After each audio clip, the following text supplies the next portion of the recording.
नमो ब्रह्मन् देवाय गो ब्राह्मणहिताय च जगद्हिताय कृष्णाय गोविंदाय नमो नमः।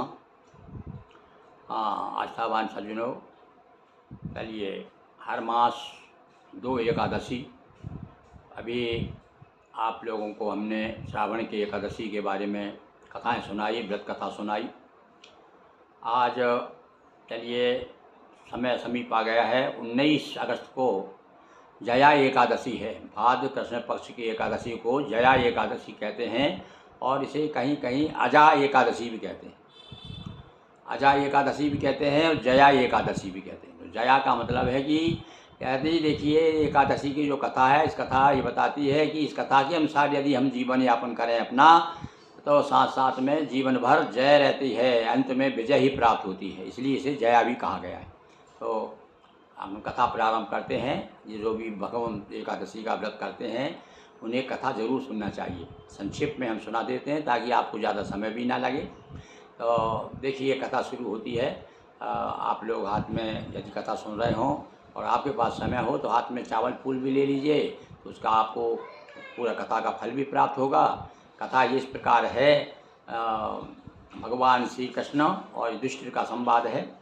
समय समय पर युधिष्ठिर जी भगवान श्री कृष्ण से पूछते हैं, ये प्रभु, ये भाद्रपद कृष्ण पक्ष की जो एकादशी है इसका क्या नाम है और इसका क्या महत्व है, इसकी कथा क्या है। तो भगवान श्री कृष्ण समझाते हैं, बताते हैं कि ये देख सतयुग की कथा है। बताते हैं भगवान श्री कृष्ण कहते हैं कि अर्जुनों, ये अर्जुन नहीं, युधिष्ठिर, 4-5 भाई बैठ जाते होंगे इस कथा सुनने के लिए। तो युधिष्ठिर प्रमुख हैं, बड़े भाई हैं, तो उनका युधिष्ठिर सुनो, ये एकादशी ये जो कथा है इसकी कथा सुनो ध्यान से। निश्चित रूप से ये कथा सुनने से सारी व्यथाएं दूर हो जाएगी और व्रत का पूरा फल प्राप्त होगा। एक बार हम कथा सुनाते हैं कि अयोध्या में एक राजा थे, भगवान श्री कृष्ण के ही कुल के राजा हैं। उनके पूर्व, उनके बहुत पहले हुए हैं, उनका नाम था हरिश्चंद्र। राजा हरिश्चंद्र जिन्होंने सत्य के लिए अपना जीवन कुर्बान कर दिया। एक बार ये राजा क्या हुआ, विश्वामित्र के चक्कर में आकर के, उनके प्रभाव में आकर के, कहते हैं उनको सपने में ही, कथा तो यहाँ तक आती है कि एक बार राजा हरिश्चंद्र ने सपने में अपना राजपाट सब कुछ दान कर दिया। कौन को? विश्वामित्र को। और विश्वामित्र के का न उसके बाद में दान दक्षिणा मांगने लगा कि भाई अब तू दान तो कर दिया सब कुछ और ब्राह्मण को दक्षिणा भी देना चाहिए। तो दक्षिणा के रूप में कुछ भी नहीं था उनके पास में, तो उनको बेचने के लिए बोले साहब मुझे बेच दो आप। तो राजा, रानी और अपने पुत्र रोहिताश्व को साथ लेकर के और काशी जी में जाकर के तीनों को विश्वामित्र ने बेच दिया। देखिए उस काल की बात है जिस समय की, आज भी कभी कभी ये तस्करी होती है, पुरुषों के व्यक्ति को बेच देते हैं, पर आजकल ये अच्छा नहीं माना जाता।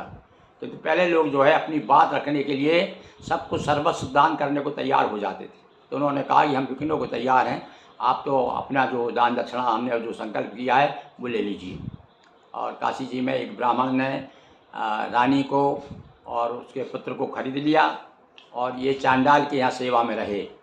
और चांडाल के यहाँ इनको ड्यूटी क्या दी गई कि मरघट पर जो भी आए, मृतक आए, आज भी जो है मृतक अपन मरघट जाते हैं, ले जाते हैं मरघट पे, शव को ले जाते हैं, तो उसके नाम से टैक्स के रूप में कुछ ना कुछ पैसे रख दिए देते हैं, अथवा जो कोई लोग होते दे देते हैं। तो उस समय चांडाल ने इनको नियुक्त कर दिया कि तुमको एक काम, तुम्हारी ड्यूटी यही है केवल।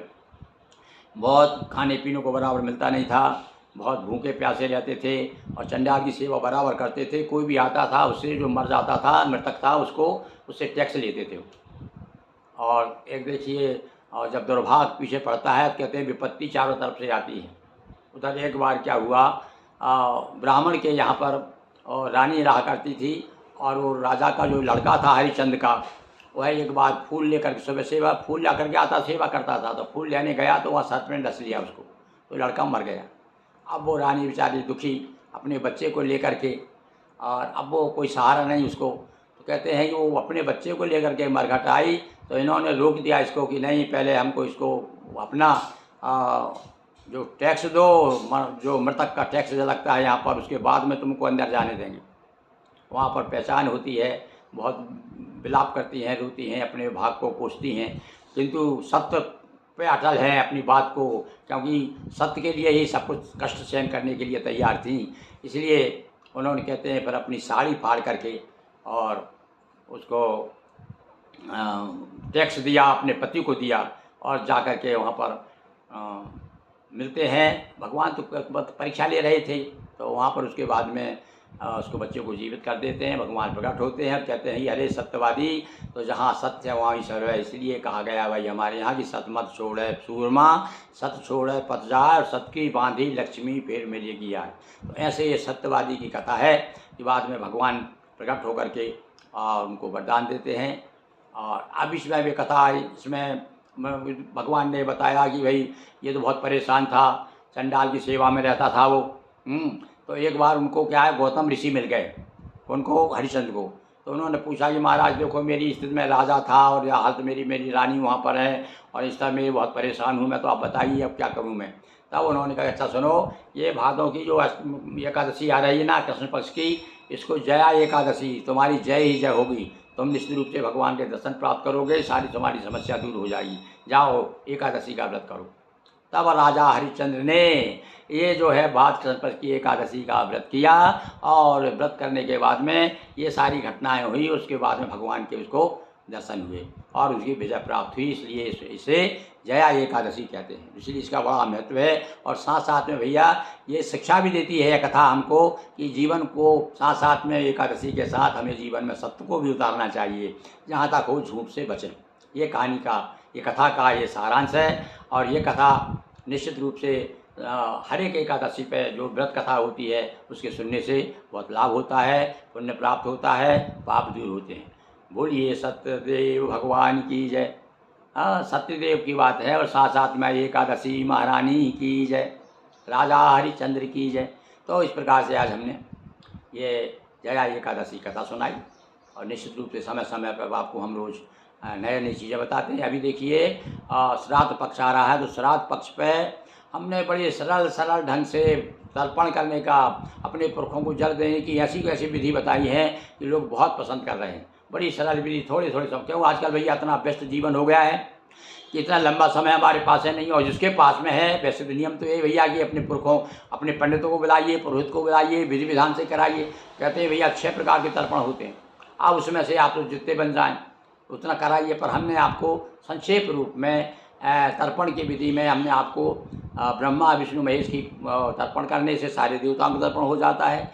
सर्वे ऋषिभ्यो कह करके ऋषियों को दे देंगे और अपने माता पिता और माँ का परिवार और पिता का परिवार, यानी कि दादा दादी, माँ, पिता, पितामह और पितामही, इस प्रकार से 3 पीढ़ी अपनी पिता की और 3 पीढ़ी माँ की। उसमें क्या है, नाना नानी और उनके भी माता पिता और उनके भी माता पिता, इस प्रकार से 3 पीढ़ी का जल दिया जाता है।